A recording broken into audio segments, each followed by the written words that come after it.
Graça e paz, meus irmãos. Vamos dar início ao nosso estudo de hoje, estudo do Sermão do Monte.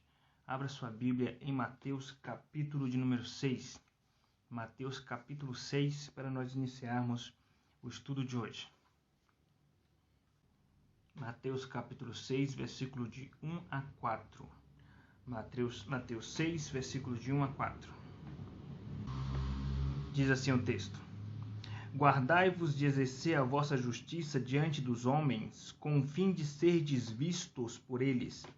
Doutra sorte, não tereis galardão junto de vosso Pai Celeste. Quando, pois, deres esmola, não toques trombeta diante de ti, como fazem os hipócritas nas sinagogas e nas ruas, para serem glorificados pelos homens. Em verdade vos digo que eles já receberam a recompensa. Tu, porém, ao dares a esmola, ignore a tua mão esquerda o que faz a tua mão direita, para que a tua esmola fique em secreto, e teu Pai, que vê em secreto, te recompensará. Vamos orar, pedindo para que Deus fale aos nossos corações. Senhor nosso Deus, nós queremos, antes de tudo, te pedir perdão pelos nossos pecados, Pai. Nós reconhecemos nossas fraquezas e limitações, Pai. Que o Senhor transforme nosso caráter para que sejamos mais parecidos com Cristo. Derrama sobre nós a tua graça, a tua sabedoria, Pai, a iluminação do teu Espírito Santo, de maneira tal que a tua palavra seja exposta com fidelidade e com autoridade e de maneira transformadora aos nossos corações. Glorifica o teu nome, Pai. Fala conosco em nome de Jesus. Amém.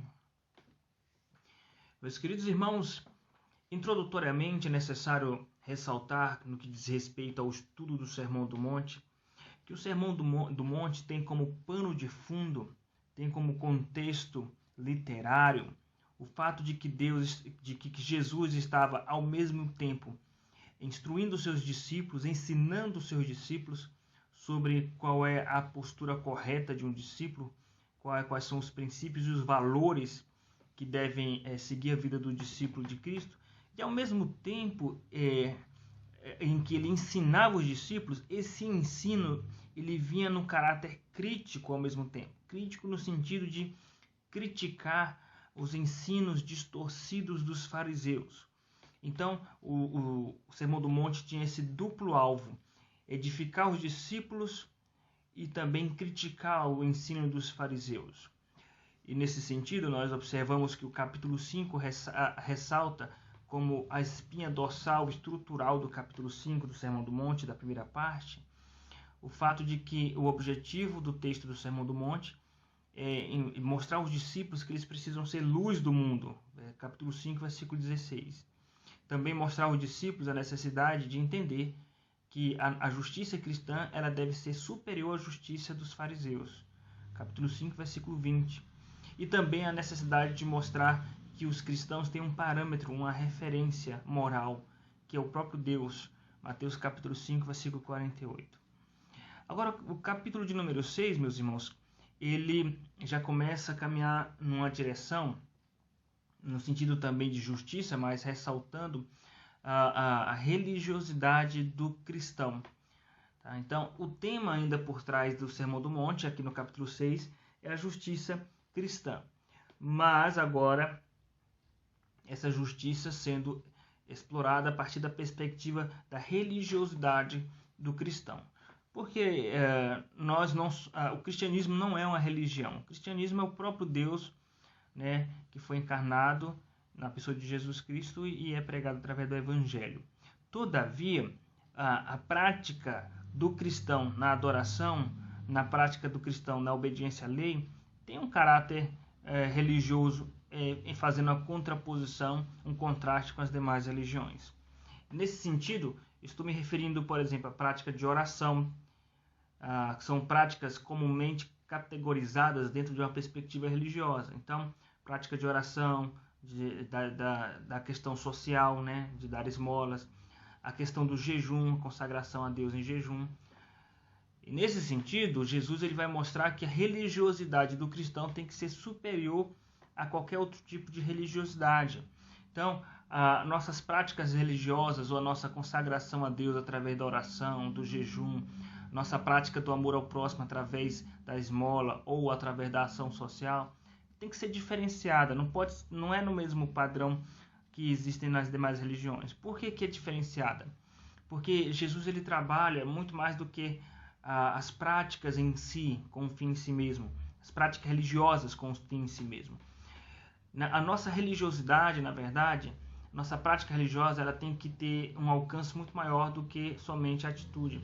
Alcança o coração, e esse é o objetivo de Jesus, é nos ensinar a respeito do Sermão do Monte, no que diz respeito à prática religiosa do cristão, que o objetivo é alcançar o coração. Porque os fariseus, eles tinham uma prática religiosa muito rígida. A religiosidade dos fariseus era tida como referência. Todavia, a motivação deles era errada, né? E aí Jesus vem mostrar qual deve ser a nossa motivação. Por isso a religiosidade do cristão tem que partir do coração, né? Então, para que não seja uma religião em si mesmo. Uma evidência de que a Bíblia trata a consagração do cristão como um aspecto religioso, mas é a religião verdadeira, é o que está escrito em Tiago, né? Que Tiago ressalta que essa é a verdadeira religião, que é da assistência aos órfãos, às viúvas, né? Essa é a religião que agrada a Deus. Muito bem, nesse sentido, meus irmãos, agora tratando sobre a justiça do cristão na questão da religião, na questão da prática religiosa, da oração, da assistência aos pobres, na questão da consagração do jejum, tem que ter um diferencial no cristão. Portanto, no capítulo 6, a temática passa a ser ressaltada no sentido de mostrar que a justiça do cristão na sua prática religiosa, ela tem que ser diferenciada das demais religiões. Por quê? Porque o objetivo é alcançar o coração. Observe o versículo, capítulo 6, versículo 1. Guardai-vos de exercer a vossa justiça diante dos homens, com o fim de serdes vistos por eles. De outra sorte, não tereis galardão junto de vosso Pai Celeste. Então, ele vai tratar aqui sobre a justiça dos cristãos, né, que tem que ser pautada numa justiça interior, onde leve em consideração o que Deus enxerga e não como objetivo de ser visto pelos homens, né? Então, esse versículo 1 vai, na verdade, introduzir todos os temas seguintes do capítulo 6, que é a prática da oração, do jejum, da esmola, e ele vai concluir falando sobre os tesouros. Muito bem, meus irmãos. Diante disso, nós temos o seguinte tema para o estudo de hoje: a motivação correta de nossa justiça. Tá? Começando com a motivação correta na prática da assistência aos pobres, na prática da esmola. Né? Naquela época era a esmola aos pobres. Né? Hoje em dia, se expandiu o conceito de esmola, se expandiu o conceito de ajudar os necessitados. Né?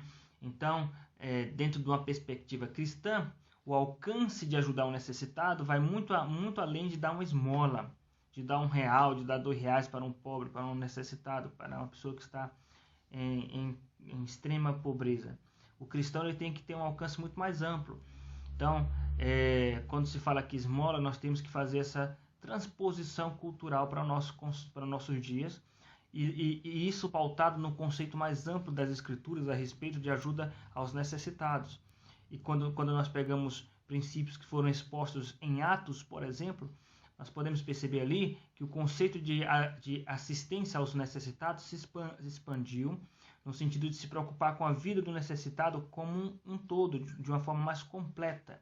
Né? Então, a tal ponto de que quando havia um necessitado dentro da igreja, eles dividiam seus bens a ponto de que, com o objetivo de que as pessoas tivessem com o que comer, com o que se vestir, e o objetivo, na verdade, não era dar luxo para o outro. O objetivo era ajudar na medida com que alguém tinha necessidades. Então, o objetivo em Atos era suprir as necessidades.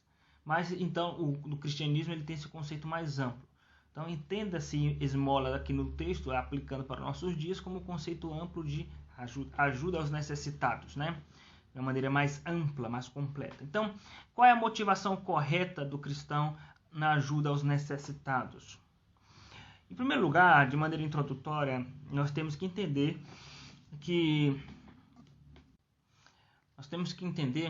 o pecado de Adão e Eva, o pecado original, atingiu a nossa estrutura, atingiu a imagem de Deus em nós, a ponto de que é praticamente impossível nós fazermos uma boa ação de maneira totalmente pura e isenta. Então nós conseguimos ainda, por causa da imagem de Deus, nós ainda conseguimos fazer coisas boas. Uma mãe consegue amar o filho, né? Conseguimos ter compaixão dos necessitados, conseguimos ter senso de justiça aguçado, né? Daquilo que é justo, daquilo que agrada ou não agrada a Deus. Então esses princípios morais perduram em nosso ser por causa da imagem e semelhança de Deus. Todavia, não é suficiente para nos salvar. Então, as coisas boas que o ser humano faz não é suficiente para salvá-lo, para levá-lo, para lhe dar a vida eterna. Por quê? Porque até as coisas boas que a gente faz, até as coisas boas que nós fazemos, são, na verdade, atitudes que são boas na prática, mas sempre são contaminadas pela nossa natureza pecaminosa. Então, quando a gente ajuda algum necessitado, a gente ajuda por compaixão, a gente ajuda, né, por dever de consciência, mas também nesse ato de ajudar o próximo, em algum momento, o nosso coração vai ter atitudes pecaminosas, como a vanglória, o orgulho, né, achar que nós somos perfeitos ou pessoas boas, merecedores da vida eterna por causa disso. Isso, então, nos leva a entender da seguinte maneira, que a natureza pecaminosa, o pecado, ele atingiu nosso ser a tal ponto que nós não conseguimos fazer uma coisa boa sem ser contaminado pelo mal.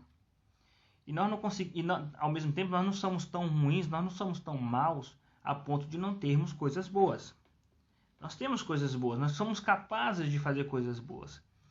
Mas nós somos tão pecadores que não conseguimos fazer coisas boas sem, em alguma medida, sermos afetados pelo mal. Nesse sentido, Isaías 64:6 nos diz que até as nossas obras de justiça são tidas como trapo de imundície perante Deus. Então, na verdade, Deus só aceita nossas obras, só aceita alguma coisa boa que nós venhamos a fazer, se for dentro dos seguintes critérios. Primeiro, com o objetivo de glorificar a Deus e também confiando de que essa boa obra vai ser aceita por causa de Jesus na cruz, por causa do sangue de Cristo. Então, Deus ele só se agrada de alguma obra humana se essa obra humana for banhada pelo sangue de Jesus. Deus só aceita alguma boa obra, alguma boa ação humana, se essa boa ação for marcada pelo sangue de Jesus. Senão ele não aceita. Tá? E mesmo que seja marcado pelo sangue de Jesus, tem que ser com uma boa motivação, né? Sendo motivado para glorificar a Deus. Agora, veja que o ensino de Jesus vem corrigir os falsos ensinos dos fariseus e instruir os discípulos, ensinando que nós devemos ajudar os pobres, por exemplo, mas com uma motivação correta. Por que Jesus estava tratando disso? Por que Jesus estava corrigindo os discípulos? Porque Jesus já sabia que a nossa predisposição ao fazer o bem é uma predisposição a se gloriar, é uma predisposição ao orgulho. Então, sempre quando nós fazemos uma boa ação, né, você conseguiu ler a Bíblia em 6 meses, a nossa natureza pecaminosa já começa a se gloriar. Você consegue se consagrar a Deus orando 2 horas seguidas de oração e jejum. A tendência humana de você chegar na igreja já se achando superior, já se achando mais espiritual que os seus irmãos em Cristo. Porque você ora mais, porque você jejua, porque você lê muita Bíblia, porque você não se contamina com o mundo, porque você ajuda os necessitados. Então, nós temos que entender isso, trazendo para o aspecto da ação social, que nós temos que ajudar os necessitados. Não é para nos sentirmos bem, não é para nos gloriarmos, para nos orgulharmos, e também não é para aliviarmos nossa culpa. Tem pessoas que têm um sentimento de culpa tão grande que elas são apaixonadas por envolvimento na questão social, de ajudar os pobres, de ajudar os necessitados. O nosso coração é muito enganoso. Está escrito em Jeremias 17:9, Nosso coração ele é desesperadamente corrupto. Então, muitas vezes a pessoa, ela, naquele afã de se envolver nas questões sociais, de ajudar os pobres, às vezes a pessoa não percebe que ela gosta tanto daquilo, na verdade, como um processo de alívio de sua consciência, de alívio do seu sentimento de culpa. É uma pessoa que, por um lado, tem uma vida, tem alguns pecados que ela não consegue se libertar, e ela acha que ela se envolvendo nessas questões de ajudar ao pobre, ao necessitado, Deus vai ser propício a ele, Deus vai amenizar a sua ira. Então nós temos que tomar cuidado. Você tem que ajudar os necessitados por amor à glória de Deus, por amor ao necessitado, por dever de consciência, não para se gloriar, não para aliviar sua culpa, aliviar o seu sentimento de culpa ou para aliviar a ira de Deus contra você. Então temos que tomar esse cuidado. Essa questão, essa área da assistência aos pobres é uma área muito sutil, muito complexa nesse sentido. Então, às vezes, você tem que se policiar, você tem que se vigiar em oração e dizer: Deus, por que será que eu gosto tanto de me envolver com os necessitados? Será que é por amor às almas mesmo? Por amor aos necessitados? Ou é para aliviar minha culpa por eu estar longe de ti ou fazendo alguma coisa errada? Então, temos que ter esse princípio, né? Então, nesse sentido, Paulo diz que nós devemos examinar a nós mesmos continuamente. Tá? Examine, pois, o homem a si mesmo. Então, nós temos que se examinar, fazer um autoexame continuamente. Você vai ajudar os pobres, vai ajudar o necessitado, então você tem que avaliar o seu sentimento, a sua motivação. Por que eu estou indo ajudar essas pessoas?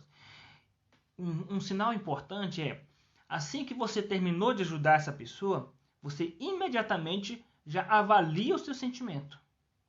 Qual foi o tipo de sentimento que você teve assim que você ajudou o necessitado? Foi uma alegria, mas alegria pelo quê?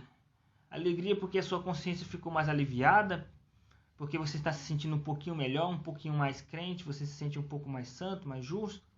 Ou simplesmente você está alegre porque você viu que a alegria no rosto daquela pessoa que você ajudou, porque você viu que aquela pessoa, ela realmente, a sua ajuda foi substanciosa para aquela pessoa, né? Por alegrar o coração de Deus.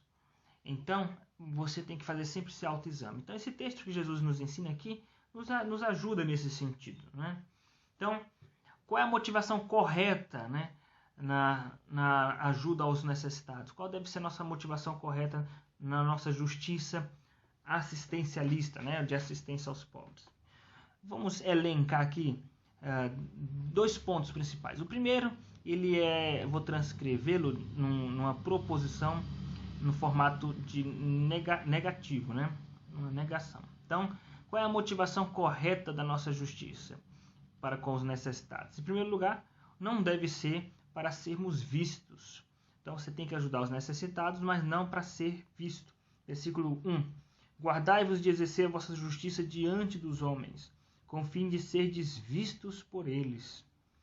Versículo 2. Quando, pois, deres esmola, não toques trombeta diante de ti, como fazem os hipócritas nas sinagogas e nas ruas, para serem glorificados pelos homens. Então, os fariseus, na verdade, eles davam esmolas para serem vistos dos homens, serem vistos pelos homens, para se vangloriar perante as pessoas, como sendo pessoas boas, pessoas justas. E é interessante que, ao que tudo indica, eles tocavam trombetas com a desculpa, né, de chamar os mendigos, chamar os pobres, os moradores de rua. Então, quando eles saíam para entregar as esmolas, eles tocavam a trombeta como um aviso sonoro aos mendigos e os necessitados, para avisá-los que eles estavam chegando ali naquele local. É como se fosse um alto-falante para chamar os moradores de rua para ir até aquele local ser beneficiado com aquela esmola. Mas, meus irmãos, como se tornou algo conhecido na sociedade que os fariseus faziam isso, Jesus então declarou, porque Jesus sonda os corações, que na verdade a motivação deles era para ser visto dos homens, né? Para se aparecerem perante os homens. Então usavam a desculpa de tocar a trombeta para chamar os pobres, mas na verdade é para anunciar para a cidade que eles estavam ajudando as pessoas. Então, Jesus critica severamente isso, né? E ele critica e corrige, dizendo que, no versículo 2, tu, porém, ao dares a esmola, ignore a tua mão esquerda o que faz a tua mão direita, né? Geralmente a mão direita é a mão da execução, né? Então, quando ele faz essa ilustração a partir das mãos, né? Na verdade, Jesus fez essa ilustração trazendo como elemento interpretativo o fato de que as nossas mãos são o que há de mais próximo, né? Em termos de membros, né? No sentido de execução. Então, a mão esquerda é praticamente impossível não ver o que a mão direita faz. Tá? É claro, mudando o que precisa ser mudado, porque é uma metáfora, mas é quase impossível a sua mão esquerda não ver o que a sua mão direita está fazendo. Mesmo assim, você tem que se esforçar para que a sua mão esquerda não veja o que a sua mão direita está fazendo. O que Jesus está dizendo?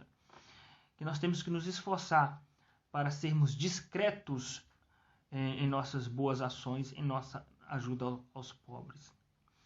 Então, né, trazendo para os nossos dias, meus irmãos, isso se aplica, por exemplo, no caso de pessoas que fazem ação social com os moradores de rua e depois tiram fotos e colocam essas fotos nas redes sociais e dizem assim, olha que dia abençoado, olha que bênção de Deus a ação social que estamos fazendo aqui com esses moradores de rua.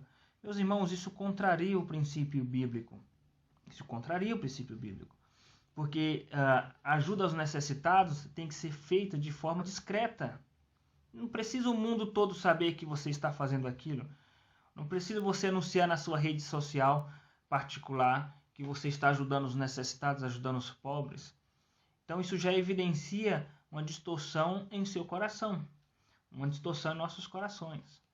A mesma coisa no que diz respeito à oração que Jesus vai falar no versículo 5 em diante, nós iremos falar na próxima semana, né? Então, existem crentes que gostam de exibir, ou verbalmente, ou exibir em suas redes sociais, todas as suas boas ações. Você vai visitar um doente, se vai ajudar os necessitados, se vai orar, se vai fazer alguma coisa, e coloca lá o pôster na rede social. Você está contrariando esse princípio. E você já perdeu o galardão. Porque Jesus aqui está sendo muito claro. Então, e Jesus ele compara esse tipo de postura com a postura de um hipócrita. Quando ele diz no versículo de número 2, para nós não sermos como os hipócritas. A palavra grega hipócrates é uma palavra de origem artística, vindo do teatro romano, teatro grego romano. O hipócrita, na verdade, ele era um ator, né? E essa palavra refere-se ao fato de que ele usava máscara, né, para fazer as suas interpretações. Jesus não está criticando a arte. Ele está usando a ilustração da arte, uma metáfora, para trazer o fato de que são pessoas de caráter duplo, que aparentam piedade, mas na verdade o coração é um coração malicioso. Paulo fala sobre essas pessoas, para nós fugirmos das pessoas que têm aparência de piedade. Tá? Então, nesse sentido, o princípio geral que se aplica no versículo 1 vale não apenas para a questão das esmolas, mas para a vida como um todo, né? Então, no versículo 1, Jesus diz, guardai-vos de exercer a vossa justiça, a justiça de maneira geral, diante dos homens, né? Ou seja, evite fazer alguma coisa para ser visto pelos homens. Evite fazer alguma boa ação, alguma obra, para depois se gloriar disso. Então, é comum vermos crentes que gostam de prestar relatórios verbal de tudo que ele já fez. Ou seja, eu já li a Bíblia não sei quantas vezes, eu oro não sei quantas vezes por dia, não sei quanto tempo por dia, eu faço parte de um grupo de ação social do bairro tal, né? Eu faço isso, faço aquilo, já ganhei tantas almas para Jesus, já fundei tantas igrejas, já fundei congregações, já trabalhei em missões, eu sou capacitado, né? Então eu gosto de trabalhar na igreja, na área tal, no departamento tal, porque eu sou muito capacitado, Deus me usa muito. São crentes que gostam de prestar relatório de tudo que faz para as pessoas. Se gloriam daquilo que faz. São crentes que abrem a boca assim para se gloriar, se vangloriar de tudo que fez, do que faz e de tudo que é. São crentes que costumam usar com muita frequência o pronome pessoal eu. Eu faço, eu fiz, eu sou, o tempo todo. São pessoas, às vezes, até desagradáveis, se gloriam tanto que fazem os seus semelhantes, os seus próximos, se sentirem mal de estar perto dessas pessoas. São os hipócritas. E a igreja, em geral, está repleta de hipócritas, de pessoas que o tempo todo ficam se exibindo, ficam se gloriando, né? Então, eu prego bem, eu toco bem, eu canto bem, eu evangelizo bem, eu ajudo bem os necessitados, eu oro bem, eu me consagro bem, eu faço missões muito bem. O tempo todo se gloriando, né? Veja, se o objetivo é alcançar aplausos humanos, se o objetivo é se gloriar perante conseguir a glória humana, você já conseguiu. De Deus você não vai ter mais nada, de Deus você não vai ter nada, porque você já ganhou seu galardão, é o que Jesus diz. Já recebeu o galardão. Em verdade vos digo que eles já receberam a recompensa. Então, a motivação correta de nossa justiça não deve ser para sermos vistos. Em segundo lugar, deve ser por ser filhos de Deus. Nossa ajuda aos pobres, aos necessitados, a nossa justiça tem que acontecer porque nós somos filhos de Deus. Não é para nós nos tornarmos filhos de Deus. Então, eu tenho que fazer uma boa obra, eu tenho que ajudar os necessitados, não é para ir para o céu, não é para ser salvo. Eu tenho que ajudar os necessitados, não é para aliviar minha culpa. É porque eu já sou filho de Deus. Versículo de número 4. Para que a tua esmola fique em secreto, e teu pai que vê em secreto te recompensará. Então Jesus já se refere a Deus como nosso pai. Ele já é nosso pai. E qual é a recompensa? Na verdade, veja, se Deus é o nosso pai, eu não preciso me esforçar para me tornar filho de Deus. Eu já sou filho de Deus. Deus já é o nosso pai. Então, se eu tiver que ajudar o necessitado, dar esmola, é simplesmente por amor àquela pessoa que está precisando. É por amor à glória de Deus também. Por obediência a Deus e por amor àquela pessoa que está precisando. Não é porque para eu barganhar com Deus. Eu vou ajudar aquela pessoa para poder ter acesso ao céu. Na verdade, se eu sou filho de Deus, eu já tenho uma recompensa que está reservada para nós, né? E teu pai que vem em secreto te recompensará. Nós já temos uma recompensa, porque nós somos filhos de Deus. Deus é nosso pai. E essa recompensa não é pelas boas obras. Isso está implícito teologicamente. Eu não tenho que dar esmolas para poder ter uma recompensa. O fato de ser filho de Deus já é uma recompensa, porque nós temos uma herança que está sendo guardada para nós. Uma herança que está sendo guardada. Essa herança, essa riqueza, essa prosperidade que Deus tem reservado na glória para nós, tem que ser um fator motivador para nós ajudarmos os necessitados aqui na terra agora. Já que tenho uma vida tão boa e plena reservada para mim na glória, não me custa nada abrir mão ou me sacrificar, ou abrir mão de bens para ajudar o meu próximo. Na verdade, eu diria que hoje, tão difícil do que pôr a mão no bolso para ajudar o próximo, é você abrir mão do seu tempo para se dedicar ao seu próximo. É uma maneira também de você dar uma esmola, ou de você dar uma ajuda ao seu irmão, ao necessitado, é você dedicar do seu tempo. E hoje o tempo está tão caro quanto o próprio dinheiro. E às vezes as pessoas usam o dinheiro para fugir do tempo, né? Por exemplo,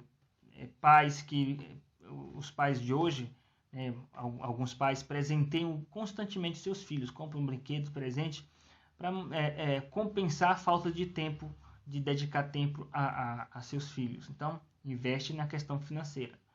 Crentes que dão dízimos e ofertas na igreja e pensam, já fiz minha parte com Deus, não preciso ficar trabalhando para Deus, evangelizando.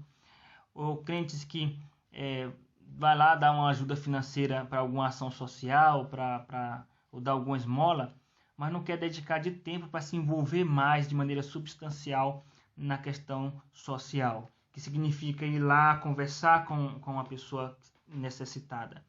E o cristão ele tem que ter uma visão muito além de simplesmente dar R$1 no farol, de simplesmente dar um dinheiro para uma pessoa que está necessitada. A visão do cristão tem que ir além disso. Tem que chegar no morador de rua, sentar-se com ele ali na rua ou estar perto dele ali e conversar sobre a vida dele. O que aconteceu? Por que você está nessa situação? O que eu posso fazer para te ajudar? Deixa eu fazer uma oração por você. Deixa eu falar do amor de Deus por você. Você não quer que a gente procure uma ajuda mais estruturada para você sair dessa vida? Ou uma clínica de recuperação? Agora, é bem verdade que tem pessoas que são moradores de rua que estão lá por opção e não querem sair dessa situação. E aí você tem que respeitar. Mas nós, como cristãos, nós não temos apenas que ter o princípio de só dar uma esmola para aliviar nossa consciência e lavar nossas mãos. Eu já ajudei meu pobre dessa semana. Não tem que ser assim. Tem que ser uma motivação muito mais nobre, né? Que é glorificar a Deus e um amor verdadeiro àquela pessoa. E nesse sentido, meus irmãos, não se enganem, porque os moradores de rua sabem quando um crente se aproxima com amor sincero ou quando é só para aliviar a consciência. As pessoas não são bobas, as pessoas não são idiotas. As pessoas sabem quando a gente ajuda só para aliviar a consciência. As pessoas sabem quando a gente evangeliza só para cumprir o dever, entrega um folhetinho e diz, Jesus te ama. As pessoas sabem.